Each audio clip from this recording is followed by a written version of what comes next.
السلام علیکم ورحمۃ اللہ وبرکاتہ۔ بسم اللہ الرحمن الرحیم۔ الحمد للہ رب العالمین، والصلاة والسلام علی رسولہ الامین وعلی آلہ واصحابہ اجمعین الی یوم الدین۔ قال اللہ تبارک و تعالی فی القرآن المجید والفرقان الحمید، اعوذ باللہ من الشیطان الرجیم، بسم اللہ الرحمن الرحیم۔ وما ارسلناک الا کافۃ للناس بشیرا ونذیرا ولکن اکثر الناس لا یعلمون۔ وقال تعالی یا ایھا النبی انا ارسلناک شاہدا ومبشرا ونذیرا وداعیا الی اللہ باذنہ وسراجا منیرا۔ وقال تعالی وما علینا الا البلاغ المبین۔ صدق اللہ العلی العظیم۔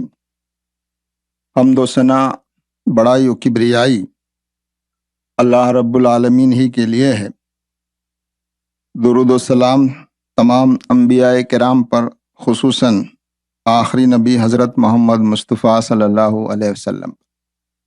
محترم ذمہ داران مرکز اور آج کے اس اجتماع میں شریک میرے محترم بزرگوں، بھائیوں، نوجوان دوستوں اور میری محترم بہنوں اور بیٹیوں، جیسا کہ آپ کے علم میں ہے، آج کی گفتگو اور تبادلہ خیال کا جو موضوع ہم نے طے کیا ہے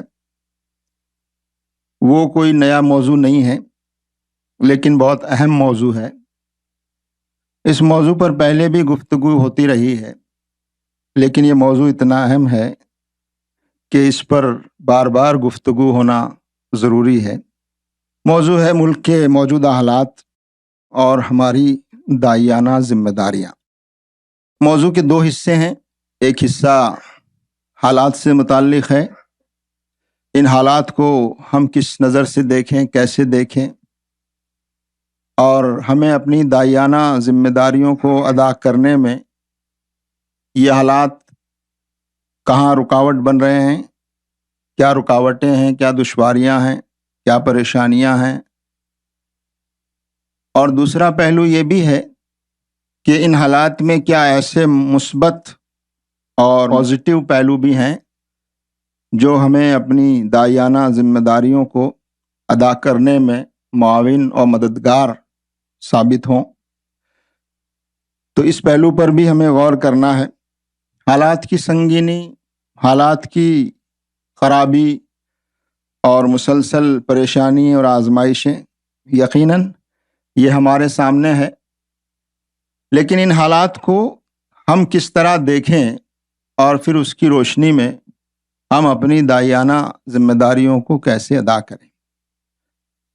ایک بات ابتدائی میں ہم پر واضح رہے، اور وہ یہ کہ ہمیں دعوت الی اللہ کا یا بندگی رب کی دعوت دینے کا، یا ایک اللہ کی بندگی کی دعوت لوگوں کو دینے کا یہ کام اس لیے نہیں کرنا ہے کہ حالات کا تقاضا ہے، حالات خراب ہیں اس لیے یہ دعوت اور یہ کام ضروری ہے، بلکہ یہ دعوت اور یہ کام ہم پر لازم ہے، فرض ہے۔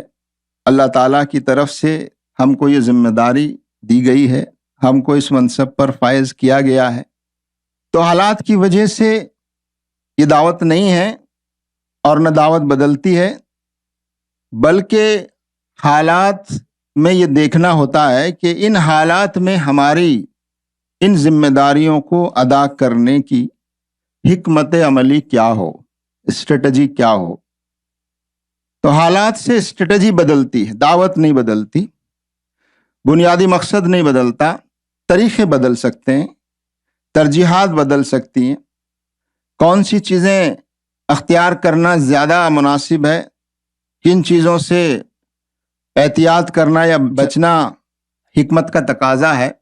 یہ ایک داعی کی ذمہ داری ہے، اور ہر حال میں ہم کو یہ سوچنا ہے کہ ہم اپنی اس دعوت کو کیسے زیادہ سے زیادہ لوگوں تک پہنچانے کی جو ہماری ذمہ داری ہے وہ ہم کیسے ادا کریں۔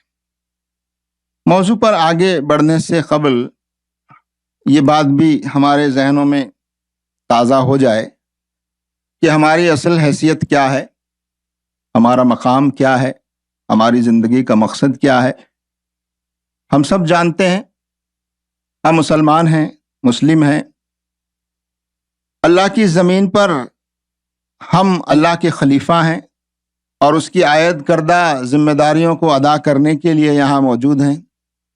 ہم ایک امت ہیں اور ایک ایسی امت اور ایسا کام ہمارے ذمے ہے جو کام تمام انبیاء کرام پر لازم تھا، اور تمام انبیاء کرام نے اپنے اپنے دور، اپنے اپنے زمانے میں اس ذمہ داری کو ادا کیا، اپنی اپنی قوم کو کے سامنے یہ دعوت پیش کی۔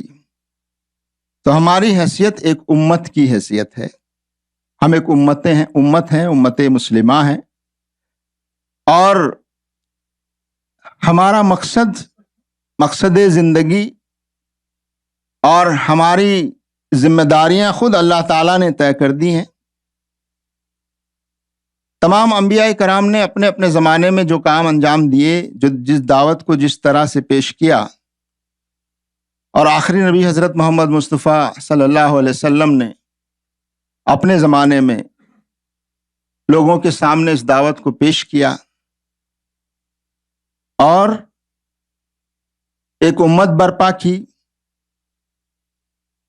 یہ امت اب یہ کام اور یہ دعوت اس امت کی ذمہ داری ہے۔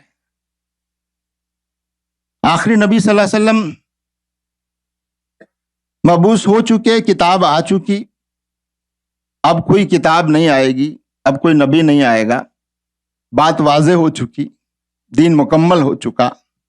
اب یہ کام قیامت تک اس امت کو، امت کے ہر فرد کو انجام دینا ہے، اس میں ذرا بھی شک و شبہ نہیں ہے۔ اور یہ بات بھی ہم پر واضح ہے اور رہنی چاہیے کہ اس پوری زمین پر، خرے زمین پر، جہاں جہاں مسلمان ہیں، یہ امت موجود ہے۔ اس زمین کا کوئی حصہ ایسا نہیں ہے جہاں یہ امت موجود نہ ہو۔ وہاں کے حالات کے مطابق اور وہاں کے لوگوں کے درمیان اس دعوت کو پیش کرنا اور لوگوں کو بندگی رب کی دعوت دینا، اور اس دعوت کی بنیاد پر فرد کو بدلنا، ایک فرد، انسان کو بدلنا، ٹرانسفارمیشن، یہ دین انسان کو بدلنے کے لیے آیا ہے اللہ کی رہنمائی اور گائیڈنس کے مطابق۔ تو ہماری یہ دعوت ٹرانسفارمیشن کی دعوت ہے، بدلنے کی دعوت ہے، انقلاب کی دعوت ہے، اور یہ انقلاب انسان کے دل سے اور انسان کی شخصیت سے شروع ہوتا ہے۔ انسان کی عقل اور اس کا دل ان حقائق پر مطمئن ہو اور اس حق کو قبول کرے تو پھر اس کی شخصیت بدلتی ہے۔ تو اس دعوت کا کام فرد میں انقلاب پیدا کرنا ہے، افراد کو بدلنا ہے، اس سے آگے بڑھ کر معاشرے کو تبدیل کرنا ہے، معاشرے میں ایک ٹرانسفارمیشن لانا ہے، معاشرے میں وہ بدلاؤ لانا ہے جو بدلاؤ اللہ کی کتاب دیکھنا چاہتی ہے، جو بدلاؤ اللہ تبارک و تعالیٰ معاشرے میں دیکھنا چاہتا ہے، جو اخلاقی بلندیاں اللہ تعالیٰ معاشرے میں قائم کرنا چاہتا ہے۔ اور پھر معاشرے سے آگے بڑھ کر یہ دعوت اور یہ دین نظام میں اور سسٹم میں بھی ٹرانسفارمیشن کا تقاضا کرتا ہے۔ اس کے ذریعے سے پہلے فرد بدلے، معاشرے میں تبدیلی آئے، معاشرے کی سوچ بدلے، معاشرے کے سوچنے کا انداز بدلے، اور معاشرہ ان حقائق کو تسلیم کرے اور اس کی بنیاد پر وہ اپنا پورا زندگی کو گزارے، انفرادی اور اجتماعی۔ اور پھر اس کے بعد یہ نظام اور یہ سسٹم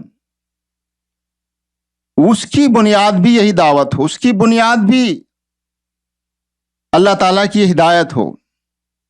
قرآن کریم میں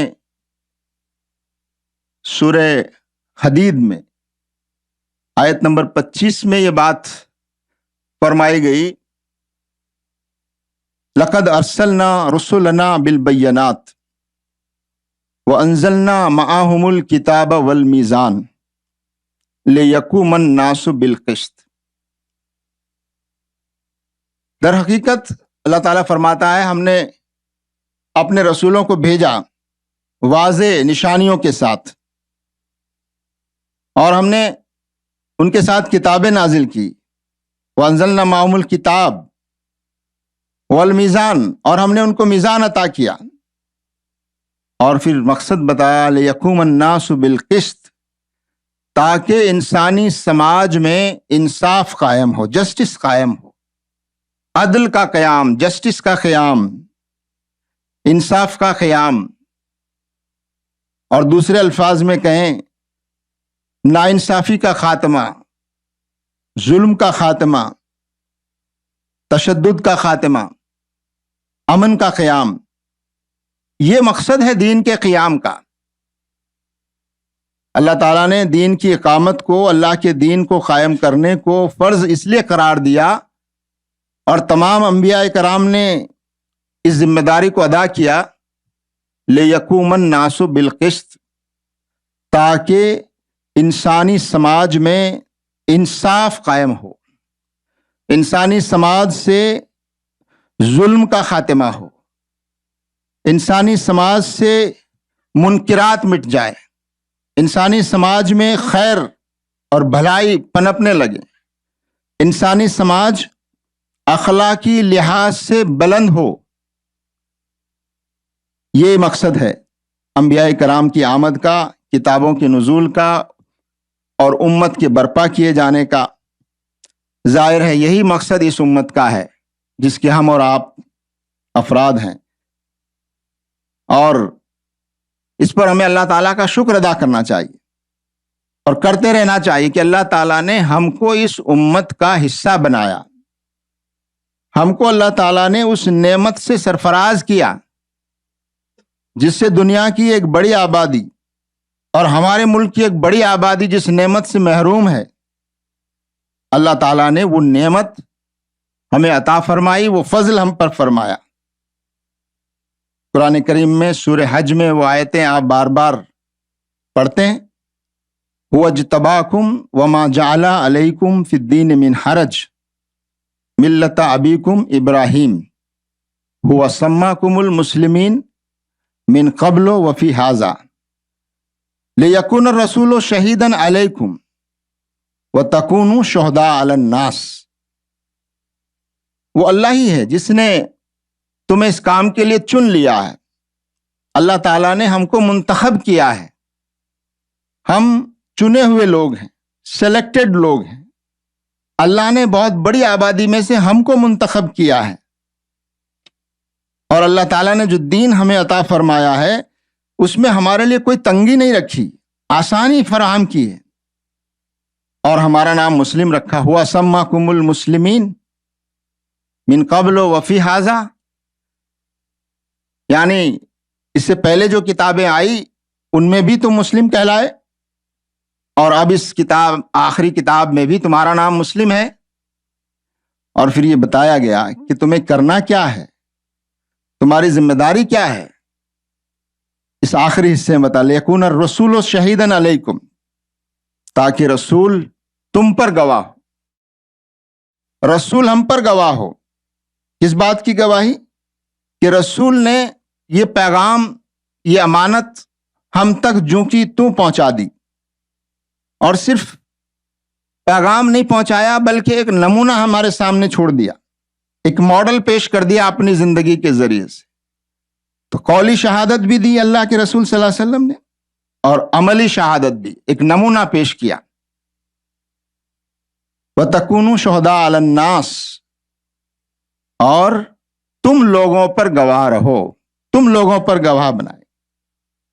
یعنی یہ آخری جو جملہ ہے یہ ہم پر اتنی بڑی ذمہ داری عائد کرتا ہے کہ جس طرح رسولوں کو اپنی قوم پر گواہ بنایا گیا، آخری رسول کو ہم سب پر گواہ بنایا گیا، اسی طرح ہم سب کو تمام انسانوں پر گواہ بنایا جائے گا۔ یہ گواہی یعنی ہم نے یہ پیغام انسانوں تک پہنچایا یا نہیں پہنچایا، اس بات کو ثابت کرنا ہوگا اللہ کے سامنے۔ ہم نے قول سے، اپنی باتوں سے، اپنی کوششوں سے، اور سب سے زیادہ ضروری اور اہم اپنے عمل سے اور اپنی زندگی کے نمونے سے اس دین کی شہادت اور گواہی ہم نے دی یا نہیں دی۔ تو یہ پہلو ہمارے سامنے رہے کہ ہم کیا ہیں، ہماری حیثیت کیا ہے۔ ہماری اس حیثیت کے تابع ہیں ہماری تمام دوسری حیثیتیں، یہ بات واضح رہے۔ ہماری یہ جو حیثیت جو اللہ نے مقرر کر دی ہے، اب اس حیثیت کے تابع اور نیچے ہیں ہماری تمام حیثیتیں۔ یقیناً ہم ہندوستانی ہیں، یہ ملک ہمارا ملک ہے، ہم اس ملک کے شہری ہیں، اور اس ملک کے شہری ہونے کے ناطے ہماری کچھ ذمہ داریاں ہیں ایک ذمہ دار شہری کے، اس کے کچھ تقاضے ہیں، لیکن ہماری ہر حیثیت ہماری اس بڑی حیثیت کے تابع ہے کہ ہم ایک داعی امت ہیں، ہم خیر امت ہیں، ہم لوگوں کو بھلائی کی طرف بلانے والے اور بھلائی کو فروغ دینے والی امت ہیں، ہم برائی کو اور منکرات کو، غلط چیزوں کو، ظلم کو، ناانصافی کو ختم کرنے کے لیے اٹھنے والی امت ہے، ہم بندگان خدا کو ایک رب کی بندگی کی طرف بلانے والے اور اس کا نمونہ پیش کرنے والی امت ہے۔ یہ بات ہمارے سامنے رہے۔ اب ہم اس پہلو پر غور کریں کہ ملک کے حالات، ظاہر ہے ملک کے حالات جو بھی ہوں، لیکن ہماری جو اصل حیثیت ہے، ہمیں جو کوششیں بھی کرنی ہیں، ہمیں جو حکمت عملی اختیار کرنی ہے، ہمیں جو رول پلے کرنا ہے ملک میں، سماج میں، وہ تمام چیزیں ہماری اس داعیانہ حیثیت کے تابع ہو۔ اس داعیانہ حیثیت کو برقرار رکھتے ہوئے، اس داعیانہ حیثیت کو سب سے اوپر رکھتے ہوئے ہماری تمام کوششیں، ہماری تمام تگ و دو، ہماری تمام جد و جہد، ہماری ساری کوششیں ملک اور سماج کے لیے جو کچھ ہم کرتے ہیں، کرنا چاہتے ہیں، ان تمام میں اس بات کا خیال رکھا جانا ضروری ہے، اور ہر وقت وہ یاد رہنا ضروری ہے کہ ہم دراصل ایک امت ہیں اور ہم ایک داعی امت ہیں، ہم خیر امت ہیں، ہم امت وسط ہیں، درمیانی امت ہیں، لوگوں کو انتہا پسندیوں سے بچا کر ایک درمیانی راستے پر، فطری راستے پر لانے کی کوشش کرنے والی امت ہے۔ ہم افراط اور تفریط سے، ایکسٹریم سے، انتہاؤں سے ہم انسان کو، انسانی سماج کو بچا کر اسے ایک فطری اور درمیانی راستے پر لانے کی کوشش کرنے والی امت وسط ہیں۔ یہ بات ہم ہر وقت یاد بھی رکھیں اور پوری امت کو اس بات کا شعور دلائیں، شعور پختہ کریں، اور اس امت میں یہ بات پیدا کریں کہ وہ اصلاً کیا ہیں۔ عام طور پر حالات کے اثرات، یقیناً ہم بھی انسان ہیں، حالات کے اثرات ہم پر ہوتے ہیں، ان حالات سے پریشانیاں بھی ہم محسوس کرتے ہیں، تکالیف بھی ہوتی ہیں، آزمائشیں بھی آتی ہیں، اور کبھی کبھی جھنجھلاہٹ اور غصہ بھی آتا ہوگا، بے بسی کا احساس بھی ہوتا ہوگا، چاروں طرف اپنے مخالف چیزوں کو دیکھ کر ہم پریشانیاں بھی محسوس کرتے ہوں گے، یقیناً۔ لیکن ان تمام حالات میں ہم کو ایک داعی کی حیثیت میں، ایک داعی امت کی حیثیت میں کیسے رسپونڈ کرنا ہے، کیا ہمارا رویہ ہونا چاہیے۔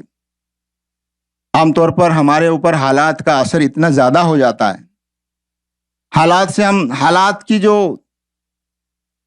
ناسازگاری ہے وہ ہمارے ذہن پر اتنی زیادہ حاوی ہو جاتی ہے کہ ہم ایک امت کے مقام سے نیچے آنے لگتے ہیں اور اپنا بچاؤ اور دفاع کو ہی ہم اپنا اصل مقصد سمجھنے لگتے ہیں۔ تو ہم ایک داعی امت ہیں، ہم کوئی دفاعی امت نہیں ہے۔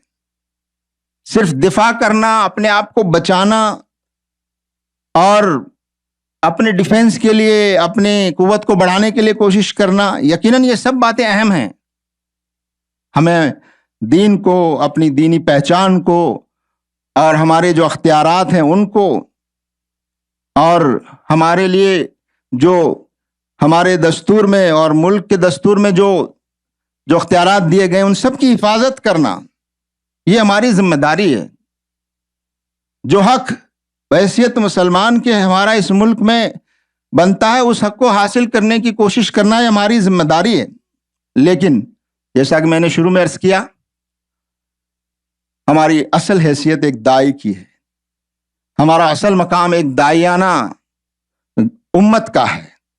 اس لیے ہماری یہ تمام کوششیں اور حالات کے مقابلے کی جو کوششیں اور حالات کو بدلنے کی جو کوششیں ہمیں کرنی ہیں، ان کوششوں کو بھی یہ بات سامنے رکھتے ہوئے، یہ ذہن میں رکھتے ہوئے کہ ہم داعی امت ہیں، ہمارا ہر قدم اور ہمارا ہر ایکشن اس کے مطابق ہونا چاہیے۔ ہم اگر حالات پر ایک نظر ڈالیں، حالات کا ذکر آپ برابر سنتے رہتے ہیں۔ اس وقت سیاسی حالات جو ہیں وہ ہمارے سامنے ہیں۔ ملک میں جس طرح کی سیاست ہے، مسلمانوں کو سیاسی طور پر کمزور کرنے کی کوشش، الگ تھلگ کرنے کی کوشش، بے وزن کرنے کی کوشش، ان کے جائز حقوق ان کو نہ ملیں یہ کوشش، مسلمانوں کے خلاف نفرت کا ماحول، مسلمانوں کو اس ہندوستانی سوسائٹی اور سماج سے الگ تھلگ کر دینے کی کوشش، اسلاموفوبیا، اسلام کا خوف اور اسلام کے خلاف نفرت کا ماحول جو پوری عالمی سطح پر بھی موجود ہے اور ہمارے ملک میں بھی اس کی باقاعدہ کوششیں ہو رہی ہیں۔ ہماری جان و مال کو ہمیشہ خطرہ لاحق رہتا ہے، کبھی فرقہ وارانہ فساد ہوتے ہیں، کبھی کچھ موقعوں پر ہماری عبادت گاہوں کو نقصان پہنچانے کی کوشش ہوتی ہے، تشدد ہوتا ہے، موب لنچنگ کے واقعات ہوتے ہیں، بلڈوزر کے ذریعے سے خوف اور دہشت پھیلانے کی کوششیں ہوتی ہیں، ڈسکریمنیشن بھی ہوتا ہے، بے گناہ لوگوں کو ایسے الزام میں پھنسایا جاتا ہے جو جرم انہوں نے کیا ہی نہیں، کسی اور نے کیا ہے، اور مسلمانوں کو دہشت گردی کے الزام میں آپ دیکھیں گے کہ مسلسل کیسے پچھلے 10-20 سالوں سے مسلسل یہ کوشش ہو رہی ہے کہ اسلام اور مسلمانوں کو دہشت گردی کا مذہب اور مسلمانوں کو دہشت گرد ثابت کرنے کی کوششیں برابر ہو رہی ہیں۔ ابھی بھی سینکڑوں کی تعداد میں بے گناہ نوجوان جیلوں میں ان مقدمات کو فیس کر رہے ہیں جو جرم انہوں نے کیا ہی نہیں، کسی اور نے کیا ہے۔ 15 سال 19 سال تک جیلوں میں رہنے کے بعد اونچی عدالتوں سے ان کے بری ہونے کے فیصلے بھی آ رہے ہیں، اچھی علامتیں بھی موجود ہیں۔ اور دوسری طرف جو لوگ دہشت گردی کے واقعات میں ملوث ہیں لیکن وہ مسلمان نہیں ہیں، ان کے بارے میں کس طرح سے فیصلے آ رہے ہیں وہ بھی آپ کے سامنے ہیں۔ ابھی مالیگاؤں کا فیصلہ آیا اور اس میں ان تمام لوگوں کو بری کر دیا گیا، تفصیلات کی ضرورت نہیں ہے، لیکن اس ملک میں مسلمانوں کے لیے ایک الگ قسم کا پیمانہ اور دوسروں کے لیے دوسرے قسم کا پیمانہ، ظاہر ہے یہ اس معاشرے، اس سوسائٹی اور اس پورے سسٹم کی بنیادی کمزوری ہے۔ یہ تمام چیزیں موجود ہیں، لیکن یہ بات ہمارے سامنے رہنی چاہیے کہ جہاں حالات سخت ہوتے ہیں ان حالات کا مقابلہ کرتے وقت بھی ہم کو اپنی داعیانہ حیثیت سے نیچے نہیں آنا چاہیے۔ ان حالات کا مقابلہ کرتے ہوئے بھی ہمیں اپنی داعیانہ اخلاقی بلندی کو قائم رکھنے کی کوشش کرنا چاہیے۔ ان حالات کا ایک فطری نتیجہ یہ ہو سکتا ہے کہ ہمارے اندر مایوسی پیدا ہو، لیکن امت مسلمہ اور داعی امت، اس کی یہ صفت اور خوبی ہونی چاہیے کہ اس میں کسی بھی حال میں مایوسی نہ پیدا ہو۔ مایوسی کو ختم کرنے کی ہم کوشش کریں، امید دلائیں، حوصلہ دلائیں۔ ہم دیکھیں گے قرآن کریم میں جو بھی حالات یہاں آئیں، اگر ہم قرآن کریم میں ذرا سا گہرائی سے مطالعہ کریں گے تو ہم کو ان سے ملتے جلتے واقعات نظر آئیں گے۔ مختلف انبیاء کرام نے کس طرح سے اپنے اپنے حالات میں قوم کے سامنے دعوت کو پیش کیا، وہ ماڈل ہم کو نظر آئے گا۔ آپ دیکھیں موسیٰ علیہ السلام کا ذکر قرآن میں سب سے زیادہ آیا ہے۔ موسیٰ علیہ السلام کی قوم بنی اسرائیل کو فرعون نے اور فرعون کی قوم نے غلام بنا لیا تھا۔ اگر ان حالات سے موازنہ کریں تو الحمدللہ آج مسلمان اس ملک میں غلام کی حیثیت میں نہیں ہے۔ ہمیں اختیارات ہیں، چاہے وہ اختیارات محدود کرنے کی کوشش ہو رہی ہو اور عملاً اس کو کم کرنے کی کوششیں ہو رہی ہوں، لیکن ہم اس ملک میں غلام نہیں ہیں، ہم اس ملک میں آزاد ہیں۔ ہم اس ملک میں دستوری طور پر ہماری حیثیت برابر کی حیثیت ہے، ہم کسی سے کم نہیں ہیں۔ ان حالات میں اللہ تبارک تعالیٰ نے موسیٰ علیہ السلام اور ہارون علیہ السلام کو جو حکم دیا وہ فرمایا دونوں سے اذهبا الی فرعون انہ طغی۔ ذرا یہاں دیکھیے ایک دائی میں کتنا حوصلہ ہوتا ہے کہ ایک ظالم اور جابر بادشاہ اور قوم جس نے ہماری قوم کو، نبی کی قوم کو غلام بنا رکھا ہے، اس کی کیا حیثیت رہی ہوگی اس وقت، کتنی بے بسی میں ہوگی وہ قوم جس کے بارے میں کہا گیا کہ وہ ان کے مردوں کو اور لڑکوں کو قتل کرتا تھا اور عورتوں کو چھوڑ دیتا تھا، بچیوں کو۔ ان حالات میں کہا جا رہا ہے کہ اے دونوں سے، حضرت موسیٰ علیہ السلام اور حضرت ہارون علیہ السلام سے، اذهبا الی فرعون انہ طغی فقولا له قولا لینا لعلہ یتذکر او یخشی۔ سورہ طٰہٰ کی 44 نمبر کی آیت ہے۔ اور بھی کئی جگہ اس طرح کی آیات موجود ہیں۔ ایک دائی کا ماڈل کتنا اونچا ہونا چاہیے۔ اللہ تعالیٰ اپنے نبی کی براہ راست تربیت کر رہا ہے اور کہہ رہا ہے کہ جاؤ اس کے دربار میں جاؤ اور جا کر اس کو دعوت دو۔ وہ باغی ہو گیا ہے، یعنی اس ایک بات یہ ہوتی ہے، بات یہ سمجھ میں آتی ہے کہ ایک دائی امت کی ایک ذمہ داری یہ بھی ہے کہ اگر حکمراں ظالم اور جابر ہو جائے تو اس کو بھی اصلاح کی دعوت دینا اور بندگی رب کی دعوت دینا، یہ وقت کے نبی اور امت کی ذمہ داری ہے۔ اس سے بات معلوم ہوتی ہے کہ آج اس امت کی بھی ذمہ داری ہے کہ اگر حکمراں طبقہ اگر ظلم اور جبر پر اتر آئے تو پھر اس کے خلاف آواز اٹھانا، اسے اصلاح کی دعوت دینا اور اس کے سامنے بندگی رب کی دعوت دینا، یہ ہماری ذمہ داریوں میں شامل ہے۔ اب اس کی تفصیلات کیا ہوں گی، طریقہ کیا ہوگا، مرحلے کیا ہوں گے، وہ تفصیلات کا یہاں موقع نہیں ہے، کیسے ہوگا، لیکن یہ اصول ہم کو معلوم ہوتا ہے۔ تو ایک بنیادی اصول یہ معلوم ہوتا ہے کہ دائی گروہ ہمیشہ اخلاقی بلندی پر رہتا ہے، اور کتنا ہی بڑا ظالم اور جابر حکمراں ہو، وہ اس کے سامنے حق بات کہنے کی جرت رکھتا ہے اور اس کو بھی اصلاح کی دعوت دیتا ہے۔ فرمایا گیا فقولا لہو قولا لینا، ایک ادب بھی سکھایا گیا دائی کو کہ دیکھو وہ ظالم ہے، جابر ہے، وہ تمہارا نسل کشی کر رہا ہے، تمہارے بچوں کی، تمہارے جینوسائیڈ کیا جا رہا ہے تمہارے ساتھ، اس کے باوجود کہا کہ تم جاؤ اور اس سے بات کرو، مگر نرم لہجے میں بات کرنا۔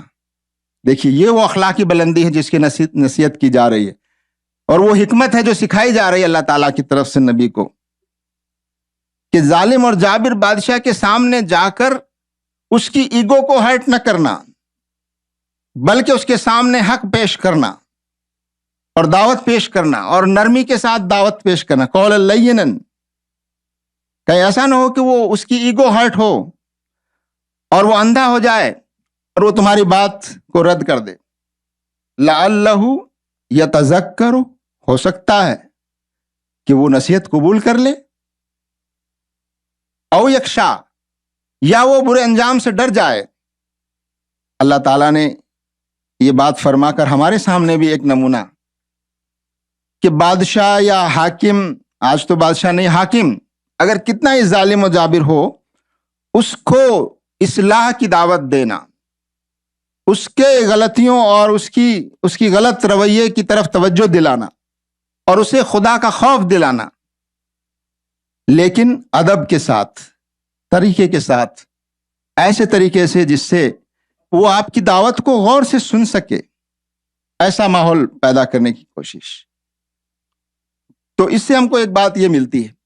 دوسرا ہم دیکھتے ہیں حضرت نوح علیہ السلام 950 برس تک انہوں نے دعوت پیش کی، اور حضرت نوح علیہ السلام کی تڑپ ہم دیکھتے ہیں، سورہ نوح کا آپ مطالعہ کریں تو معلوم ہوتا ہے کہ حضرت نوح علیہ السلام نے دل کھول کر رکھ دیا ہے، اور اپنے دل کی کیفیت کو ان آیات میں اللہ تعالیٰ نے پیش کیا ہمارے لیے کہ میں نے ان کو چپکے سے پکارا، میں نے ان کو اعلانیہ پکارا، میں نے ان کو ہر طرح سے پکارا، اکیلے میں بھی پکارا، اور میں نے ان کو کہا کہ تم اللہ سے توبہ کرو، استغفار کرو، اور پھر میں نے ان سے کہا کہ اگر تم استغفار کرو گے تو اللہ تعالیٰ تم پر مہربان ہوگا، آسمان سے تمہارے پر بارشیں برسائے گا، تمہیں مال اور اولاد سے نوازے گا۔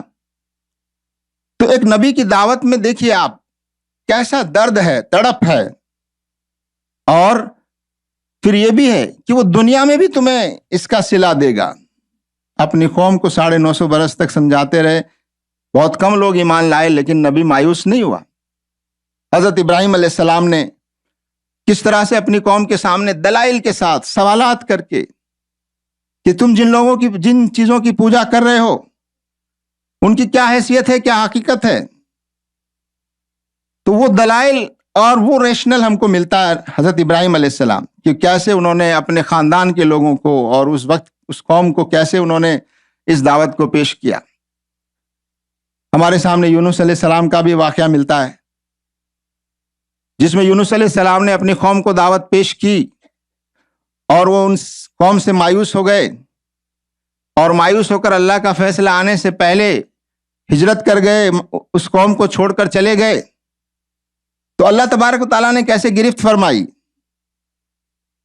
اللہ تعالیٰ نے گرفت فرمائی۔ اس سے اصول معلوم ہوتا ہے۔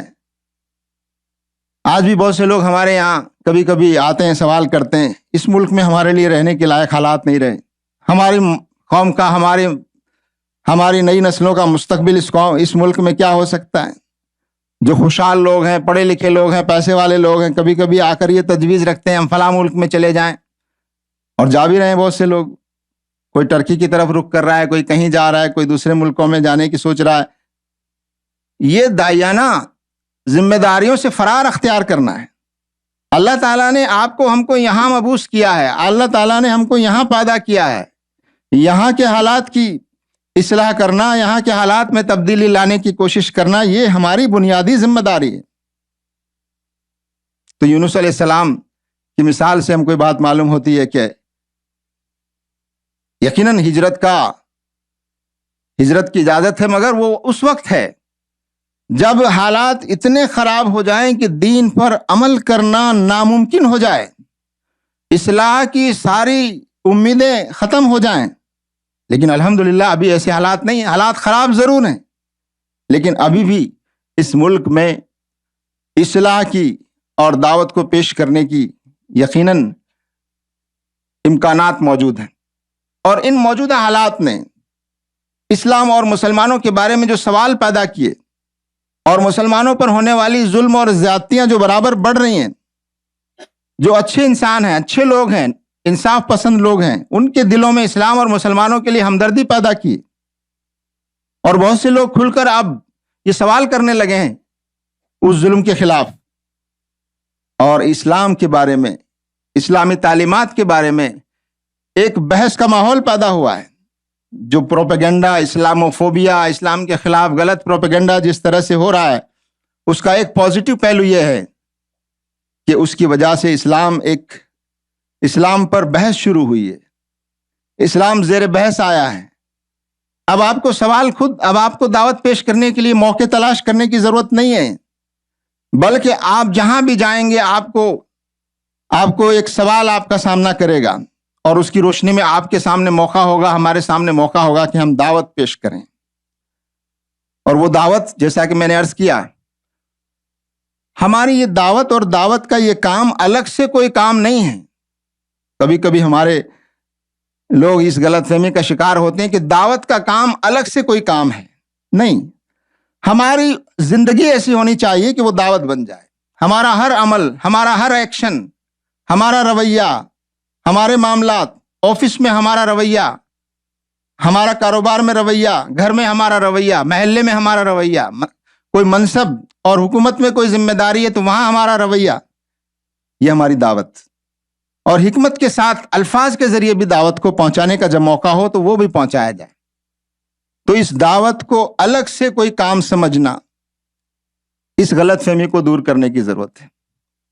دوسرا یہ غلط فہمی کہ دعوت کا کام کچھ لوگ کریں گے، کچھ دائی ہوں گے، کچھ خاص لوگ ہوں گے، یا ایسے لوگ جن کی دلچسپی ہوگی، یا ایسے لوگ جو غیر مسلم برادران سے زیادہ ملتے جلتے ہیں، وہ دعوت کا کام کریں۔ یقیناً وہ تو کریں گے ہی، لیکن قرآن کی روشنی میں ہم سب کی یہ ذمہ داری، ہر فرد کی ذمہ داری ہے کہ اپنے اپنے حالات کے مطابق ہم کو اس دعوت کو پیش کرنا ہے، اور اس دعوت کو قول کے ذریعے بھی، باتوں کے ذریعے بھی، الفاظ کے ذریعے بھی، کتابوں اور لٹریچر کے ذریعے بھی، پروگرامز کے ذریعے بھی، لیکن اس سب سے زیادہ نمونے اور کریکٹر کے ذریعے سے ہم کو یہ دعوت پیش کرنے کی کوشش کرنا ہے۔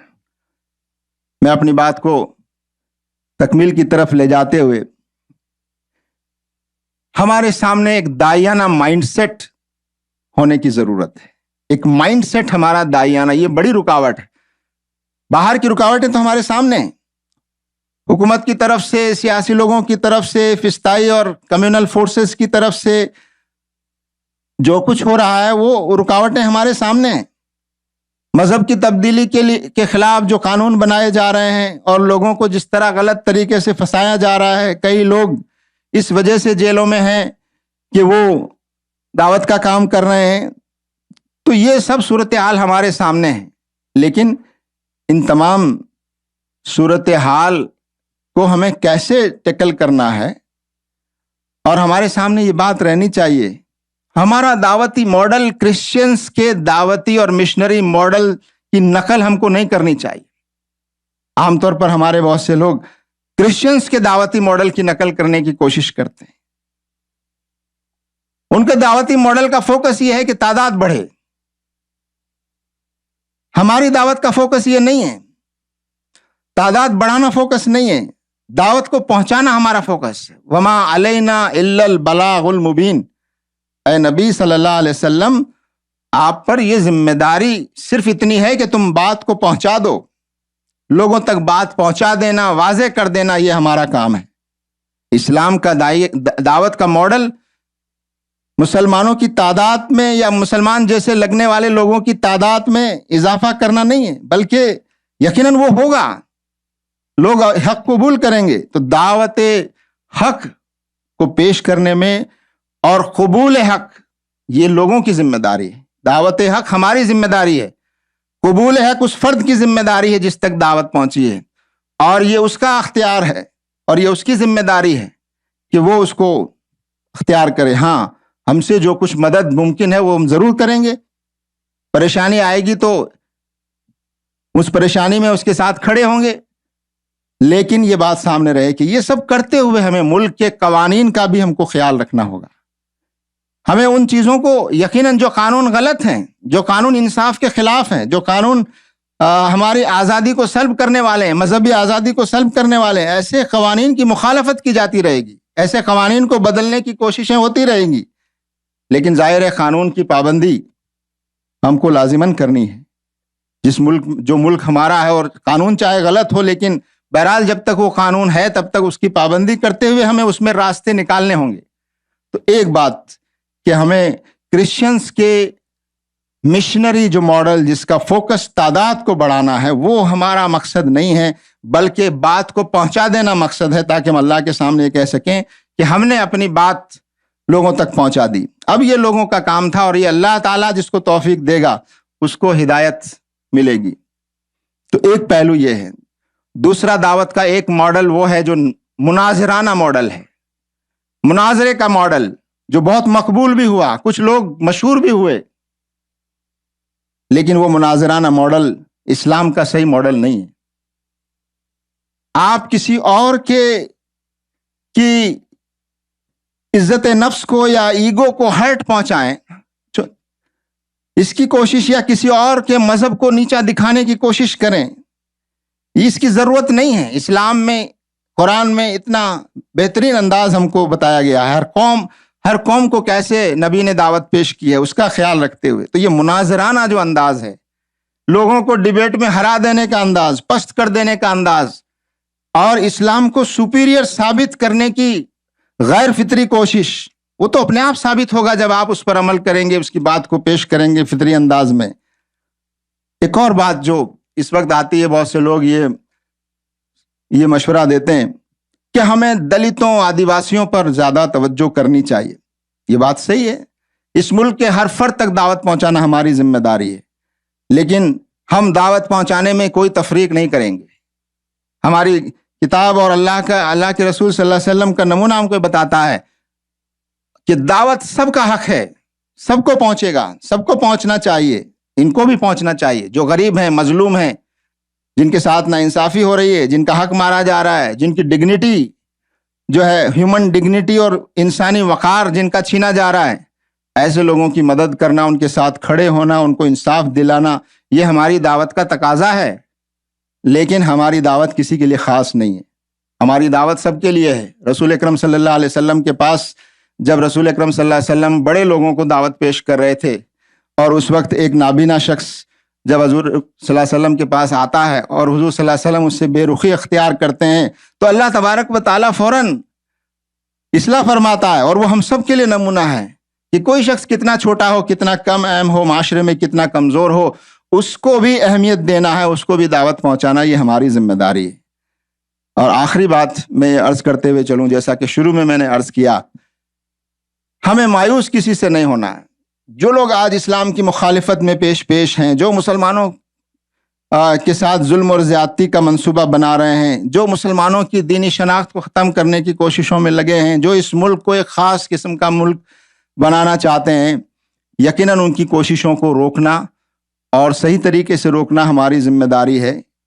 اور اس کا صحیح طریقہ یہ ہے کہ اسلام کا صحیح پیغام لوگوں تک پہنچے. لیکن یہ جو دشمنان اسلام ہیں، یہ جو اسلام اور مسلمانوں کی دشمنی میں جو لوگ پیش ہیں، یہ بھی ہماری دعوت سے محروم نہیں رہنے چاہیے. ان تک بھی دعوت پہنچانے کا اور پہنچنے کا کوئی نہ کوئی انتظام کرنا چاہیے، کوئی نہ کوئی موقع تلاش کرنا چاہیے. جب موقع ہو، جیسا موقع ہو، ان لوگوں کے سامنے بھی دعوت پیش کرنا ہمارا ایک ویژن رہنا چاہیے. ایک داعیانہ ویژن کا یہ تقاضا ہے کہ ہم کسی کو اس دعوت سے محروم نہیں رکھنا چاہتے.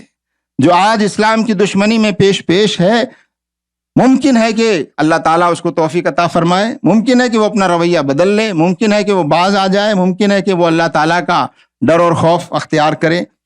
میں انہی چند باتوں کے ساتھ اپنی بات کو مکمل کرتا ہوں۔ اللہ تعالیٰ سے دعا ہے کہ اللہ تعالیٰ اس ملک میں اور ہمارے اپنے اس ملک میں اپنی ذمہ داریوں کو ادا کرنے کی اور حکمت کے ساتھ ادا کرنے کی ہم سب کو توفیق عطا فرمائے۔ وآخر دعوانا ان الحمد للہ رب العالمین۔